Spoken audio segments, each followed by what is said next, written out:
देखिए आज का हमारा मोस्ट इंपोर्टेंट टॉपिक है, एग्जाम में पूछा जाता है तो ध्यान से देखिएगा। टॉपिक क्या है? द्विध्रुव को विद्युत क्षेत्र में घुमाने में संपन्न कार्य या किया गया कार्य। तो द्विध्रुव होगा यानी कि विद्युत द्विध्रुव होगा जो कहाँ रखा होगा? विद्युत क्षेत्र में, है ना। तो मान लीजिए एक समान विद्युत क्षेत्र क्या है? ई है, ए भी ई, ए भी ई, ए भी ई, है ना, क्योंकि एक समान विद्युत क्षेत्र है और उसमें क्या रखा होगा? वैद्युत द्विध्रुव। तो ये वैद्युत द्विध्रुव रखा है, ये पॉइंट ए है और ये पॉइंट क्या है? बी है। ये पॉइंट ए हो गया और ये हो गया पॉइंट बी। समझ आया? और यहाँ पर कौन सा आवेश है? यहाँ पर धन q आवेश है और यहाँ पर कौन सा आवेश है? ऋण q आवेश है। और इन दोनों के बीच की दूरी क्या है? 2l है। तो इसी को बोलते हैं वैद्युत द्विध्रुव। ठीक है। और देखिए ये जो रखा हुआ है किस कोण में रखा गया है? थीटा कोण में। सीधा तो नहीं रखा गया है, तिरछा रखा गया है कोण बनाते हुए। कौन सा कोण? थीटा।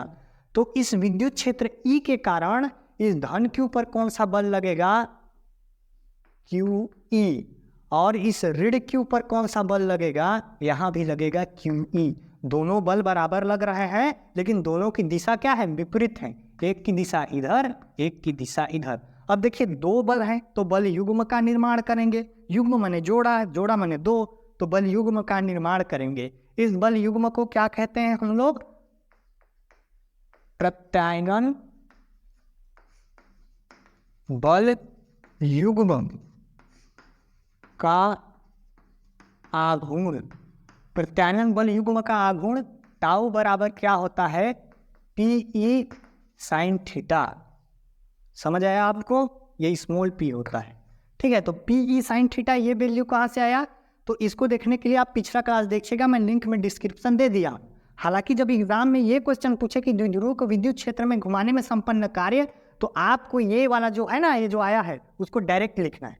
लेकिन इसको डिटेल में समझने के लिए पिछला क्लास देख लीजिएगा, लेकिन लिखना ऐसे ही होगा अगर एग्जाम में आएगा तो देखिए अब क्या होता है आगे। तो ये विद्युत क्षेत्र ई है। हम क्या पढ़ रहे हैं? विद्युत क्षेत्र में द्विध्रुव को घुमाने में किया गया कार्य। तो ये जो विद्युत क्षेत्र, विद्युत द्विध्रुव है वो कैसा है? थीटा कोण में है। किस कोण में है? इस विद्युत क्षेत्र से थीटा कोण बनाते हुए रखा गया है। तो डायरेक्ट यहाँ तो नहीं पहुँच गया होगा। ये क्या किया होगा? पहले तो इसी अक्ष में रहा होगा, फिर इसको घुमाते घुमाते घुमाते कहाँ ले गए? यहाँ से घुमाते घुमाते इस थीटा कोण में ले गए। तो यहाँ से यहाँ तक घुमाने में कितना कार्य किया गया, इसी के बारे में हम इस क्लास में पढ़ने वाले हैं। समझ आया? तो इसको यहाँ से यहाँ तक घुमाए तो डायरेक्ट तो नहीं घुमाए। जैसे कोई ये पॉइंट ए है, मान लीजिए पॉइंट बी यहाँ पर सामान रखा है, इसको मैं धक्का दूंगा, इसे से यहाँ ले आऊँगा, तो एक के बार तो नहीं धक्का दे दूंगा कि यहाँ पहुँच जाए। धीरे धीरे धीरे धीरे खसकाते खसकाते यहाँ तक पहुँच जाऊँगा। उसी प्रकार इसको यहाँ से यहाँ तक घुमाना है तो एक के बाद थीटा कोण नहीं घुमाएंगे, धीरे धीरे धीरे धीरे घुमाते घुमाते थीटा कोण घुमाएंगे। तो मान लीजिए धीरे थोड़ा सा घुमाया डी थीटा, फिर बाद में घुमाते घुमाते जाएंगे। डी थीटा मतलब अल्प कोण। कितना घुमाया? अल्प कोण घुमाया, है ना। पहले थोड़ा थोड़ा ज्ञात कर लेते हैं, फिर आगे का पूरा थीटा कोण ज्ञात करेंगे, क्योंकि उसको घुमाने में पहले थोड़ा कार्य किया गया फिर पूरा। तो क्या है? इस द्विध्रुव को पहले थोड़ा सा घुमाएंगे, उसको बोलते हैं अल्प कोण घुमाने में किया गया कार्य। तो देखिए अल्प कोण घुमाने में किया गया कार्य, थोड़ा सा घुमाए तो काम भी थोड़ा करना पड़ेगा, है ना। ज़्यादा वजन ढोना है आपको तो ज़्यादा फोर्स लगाना पड़ेगा। छोटा सा है ना, मुर्रा पाकिट है तो तुरंत घुमा लेंगे। तो थोड़ा सा कार्य करना पड़ेगा, क्योंकि अल्प कोण घुमाना है तो थोड़ा सा कार्य क्या? DW अल्प कार्य नहीं होगा। कार्य बराबर होता है बल, याद रखिएगा, बल गुणित बल की दिशा में विस्थापन। किस दिशा में विस्थापन? बल गुणित बल की दिशा में विस्थापन। जैसे मैं इस डब्बे को यहाँ से यहाँ तक खसका के लेके गया तो ये इसको खसकाने में कितना बल लगाया, और यहाँ से यहाँ तक इसकी दिशा में विस्थापन कितना हुआ? मान लीजिए 5 मीटर। तो इन दोनों का क्या कर देंगे? गुणा कर देंगे। उसी प्रकार यहाँ बल क्या है? यहाँ पर बल है टाउ, प्रत्यायन बल युग्म का आघूर्ण टाउ, गुणित विस्थापन क्या है? यहाँ विस्थापन, यहाँ कोणीय विस्थापन है, तो थीटा है यहाँ कोणीय विस्थापन। लेकिन हम अल्प कोण की बात कर रहे हैं तो यहाँ पर क्या लेंगे कोणीय विस्थापन डी थीटा। तो मैं यहाँ क्या लिख दूंगा डी थीटा। अब देखिए इस टाउ का वैल्यू क्या है P E sine theta into क्या है डी थीटा। तो हो जाएगा D W is equal to P E sine theta D theta. इधर मिटाता हूँ, समझ आ गया होगा है ना। ये सब एग्जाम्पल थे, इसको आपको लिखना है नहीं एग्जाम्पल एग्जाम में। आगे देखें। अब देखिए मैं इस कोण को यहाँ से यहाँ तक घुमाया तो पहले डी थीटा घुमाया, फिर घुमाते घुमाते थीटा ले आया। तो डी थीटा ज्ञात कर लिए। अब पूरा कोण पूरा घुमाने में कितना कार्य किया गया वो ज्ञात करेंगे। लिखता हूँ तो क्या लिखता हूँ द्विध्रुव को थीटा कोण घुमाने में किया गया कार्य। तो हमारा कार्य क्या था डी डब्ल्यू। अब इसको देखिए, ये तो पहले इस अक्ष में रहा होगा, तो अक्ष में कोई कोण नहीं बन रहा होगा और उसको घुमा के थीटा कोण तक लेके गए। पहले था 0 डिग्री है ना, फिर कहा गया पहले था 0 डिग्री, फिर कहाँ तक ले गए थीटा कोण तक। तो 0 से थीटा उसका limit D W is equal to, D W का वैल्यू क्या है P E sine theta D theta. यहाँ लगा है तो यहाँ भी लगाएंगे 0 से थीटा, इसका क्या है लिमिट है ना। 0 से थीटा घुमा रहे हैं इसलिए ऐसा लगा रहे हैं। और ये चिन्ह किसका है समाकलन का।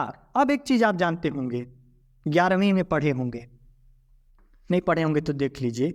इंटीग्रेशन ऑफ dx इस प्रकार से दिया हो तो dx का इंटीग्रेशन क्या होता है x। तो उसी प्रकार dw का इंटीग्रेशन क्या हो जाएगा w। समझ गए। तो इसको मैं क्या करूँगा इंटीग्रेशन है ना, इसको क्या करूँगा इंटीग्रेशन। देखिए इंटीग्रेशन करके दिखाता हूँ। ये पी ई ये क्या है पी ई कॉन्स्टेंट है, तो कॉन्स्टेंट को बाहर निकालते हैं, पता होगा आप लिमिट क्या है 0 से थीटा, अंदर क्या बचा साइन थीटा डी थीटा। समझ आया आपको। और यहाँ पर क्या है डी डब्ल्यू का इंटीग्रेशन क्या हो जाएगा w। समझ आ गया आपको। अब देखिए पूरे कोण की बात कर रहा हूँ ना, तो पूरा कोण w, पूरे कोण की बात कर रहा हूँ थीटा, तो पूरा कार्य भी करना पड़ेगा और पूरा कार्य w करना पड़ेगा। तो 0 से थीटा तक घुमाने में किया गया कार्य, ये डी डब्ल्यू का वैल्यू होता है w। लेकिन आप को समझा दिया ये w क्यों आया, लेकिन आपको डायरेक्ट यहीं से w लिख के चालू करना है। बता दिया क्यों आया, डायरेक्ट इसी स्टेप को लिखिएगा आप। ये डी डब्ल्यू वाला मत लिखिएगा, डायरेक्ट w लिख के चालू करिएगा। मैं बता दिया ऐसा क्यों होता है, तो इससे में अच्छा लगेगा। क्यों वो अच्छा लगेगा ऐसा क्यों, क्योंकि पूरा कार्य w किया जा रहा है ना। तो डी डब्ल्यू को आपको प्रदर्शित नहीं कर रहा है, हालांकि इंटीग्रेशन होके इतना वैल्यू आया है, लेकिन लिखना वैसे। आगे दिखाऊं क्या होता है, आप देखिए आगे देखिए क्या होता है। इतना समझ आ गया आपको। अब देखिए इसको मिटा दे रहा हूँ, इसका कोई काम नहीं है, काम है नोट कर लीजिए आप स्क्रीनशॉट करके। इधर और लिखूंगा इसलिए मिटा रहा। तो देखिए क्या होता है, मैं इसको दोबारा लिख रहा हूँ। W इज इक्वल टू क्या आया है पी ई कॉन्स्टेंट है तो बाहर है। ये देखिए इसको दोबारा लिख रहा हूँ, 0 से थीटा इसका लिमिट है, और यहाँ क्या है साइन थीटा डी थीटा। अब देखिए इंटीग्रेशन क्या होता है, चूंकि करके यहाँ बता दीजिएगा इसे। Integration of sine theta D theta is equal to होता है माइनस कोस थीटा, ये आपको पता होगा। तो इस साइन थीटा की जगह मैं क्या लिखूंगा माइनस कोस थीटा, और इसका लिमिट क्या है 0 से थीटा, पी ई कॉन्स्टेंट है बाहर, w इज इक्वल टू। अब देखिए ये जो लिमिट है ऊपर वाले लिमिट को पहले रखते हैं, फिर माइनस लगा के नीचे वाले लिमिट को रखते हैं। तो यहाँ थीटा की जगह पहले थीटा रखूंगा फिर 0, तो क्या रखूंगा मैं देखिए माइनस कोस थीटा, और माइनस लगा के इस वैल्यू यहाँ पर क्या रखूंगा 0, तो माइनस 0 डिग्री। तो माइनस तो यहाँ पहले से था, अब माइनस एक बार और लगाया जाता है जब दूसरे वैल्यू को लिखते हैं, तो कोष्टक करके ऐसे लिख दिया मैं एक बार और माइनस, क्योंकि ये माइनस यहाँ पहले से है, और ऐसा करते हैं तो माइनस लगाते हैं जब दूसरे वैल्यू को लिखते हैं नीचे वाले वैल्यू को। समझ आया आपको। देखिए अब कोस 0 डिग्री का वैल्यू कितना होता है 1, तो यहाँ कितना हो जाएगा 1, माइनस इंटू माइनस क्या हो जाएगा प्लस, और यहाँ क्या हो जाएगा माइनस कोस थीटा। बाहर क्या था यहाँ पी ई, तो यहाँ क्या लिखिए पी ई, किसका वैल्यू निकाल रहे हैं w का। समझ आया। अब इसको मैं क्या लिख दूंगा w is equal to P E क्या हो जाएगा, इस प्लस वाले को पहले लिख दिया, इस माइनस वाले को बाद में लिख दिया, 1 माइनस कोस थीटा। तो यही वैल्यू हमको निकालना था। क्या निकल गया, द्विध्रुव को विद्युत क्षेत्र में घुमाने के लिए संपन्न कार्य का व्यंजक यही है। समझ गए। तो एग्जाम में ऐसे पूछे कि द्विध्रुव को विद्युत क्षेत्र में घुमाने में किए गए कार्य का व्यंजक ज्ञात कीजिए, ये लिख दीजिएगा। जितने नंबर का आएगा, 3 नंबर का आया, 5 नंबर का आया, पूरा नंबर मिल जाएगा। लेकिन एग्जाम में कभी घुमा देते हैं, क्या करेंगे, स्थिति भी पूछ देंगे कि अलग अलग स्थिति में बताओ, तो अलग अलग स्थिति भी जान लो, बहुत ज़्यादा बड़ी बात नहीं है। तो पहला स्थिति क्या होता है, अगर थीटा बराबर कितना डिग्री हो, 0 डिग्री हो, तो क्या हो जाएगा, थीटा बराबर 0 डिग्री हो तो यहाँ पर कोस 0, यहाँ पर क्या हो जाएगा, इस कोस थीटा की जगह कोस 0 डिग्री हो जाएगा, है ना। तो कोस 0 डिग्री का वैल्यू कितना होता है, बताया मैं, कोस 0 डिग्री का वैल्यू क्या होता है, 1। तो यहाँ क्या हो जाएगा 1, और यहाँ क्या है माइनस, ठीक है।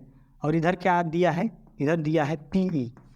तो 1 माइनस 1 क्या हो जाएगा, 0 इंटू PE। तो PE का 0 से गुणा होगा तो क्या हो जाएगा 0। जब थीटा बराबर 0 हो, 0 डिग्री हो, तो W का वैल्यू क्या हो जाएगा 0। समझ आ गया। अब आगे देखते हैं, ये पहला कंडीशन। दूसरा कंडीशन, इसको मिटा रहा हूँ ना, समझा दिया मैं आपको। अब दूसरा कंडीशन देखिए। दूसरा कंडीशन क्या हो, जब थीटा बराबर कितना डिग्री हो, 90 डिग्री। तो यहाँ अगर देखिए थीटा बराबर दूसरा कंडीशन क्या हो, 90 डिग्री। क्या हो, थीटा बराबर 90 डिग्री, है ना, ये हो।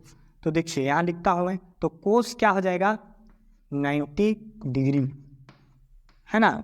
और यहाँ हो जाएगा 1 माइनस, इसको मिटा रहा हूँ, थोड़ा नीचे लिखता। क्या अगर वैल्यू हो कि थीटा बराबर हो 90 डिग्री, तो क्या हो जाएगा, यहाँ कोस 90 डिग्री का वैल्यू कितना होता है 0, और ये क्या है 1 माइनस 0, और बाहर में क्या है PE। आगे क्या हो जाएगा, देखिए PE का 1 से गुणा हो जाएगा तो क्या हो जाएगा PE, और ये 0 से गुणा करिए, भाग करिए, घटा, इसको 0 से घटाइए या बढ़ाइए, कोई वैल्यू होगा नहीं। P से 1 का गुणा करिएगा तो PE आ जाएगा। तो W का वैल्यू कितना मिला, जब 90 डिग्री हो तो W इज इक्वल टू हो जाएगा PE। W क्या है, कार्य है। अब थर्ड कंडीशन क्या हो, इसको मिटा रहा हूँ ना, इसको आप नोट कर लीजिएगा, समझना है, बहुत बड़ा चीज़ नहीं, इसलिए डायरेक्ट इसी में बता दे रहा हूँ। तीसरा कंडीशन क्या हो, थीटा बराबर 180 डिग्री हो, 180 डिग्री हो। तो थीटा बराबर 180, है ना। तो यहाँ पर क्या हो जाएगा, देखिए मिटाता है, तो यहाँ पर क्या हो जाएगा कोस 180 डिग्री। तो कोस 180 डिग्री का वैल्यू क्या होता है -1, और यहाँ पहले से क्या है 1, है ना। कोस 180 डिग्री का वैल्यू होता है -1, यहाँ पहले से माइनस है तो माइनस लगेगा, माइनस इंटू माइनस प्लस, तो हो जाएगा 1 + 1, और ये हो जाएगा PE। 1 + 1 कितना हो जाएगा 2 हो जाएगा, और गुणे में क्या है PE, तो हो जाएगा 2 PE। किसका वैल्यू निकला, W का वैल्यू। तो थीटा बराबर 180 डिग्री हो तो W बराबर क्या निकल जाएगा 2 PE। W क्या है, कार्य। तो पहला कंडीशन, दूसरा कंडीशन, तीनों कंडीशन आप समझ गए, ये टॉपिक भी समझ गए। कमेंट करके बताइए आपको समझ आया तो, नहीं आया तो भी बताइए, है ना। क्या ऐसे थोड़ी बोल देंगे समझ आ गया, आया तो बताइए, नहीं आया तो भी बताइए, और समझ आया तो लाइक कर दीजिएगा। मिलते हैं अगले वीडियो में। जय हिंद, वंदे मातरम, भारत माता की जय।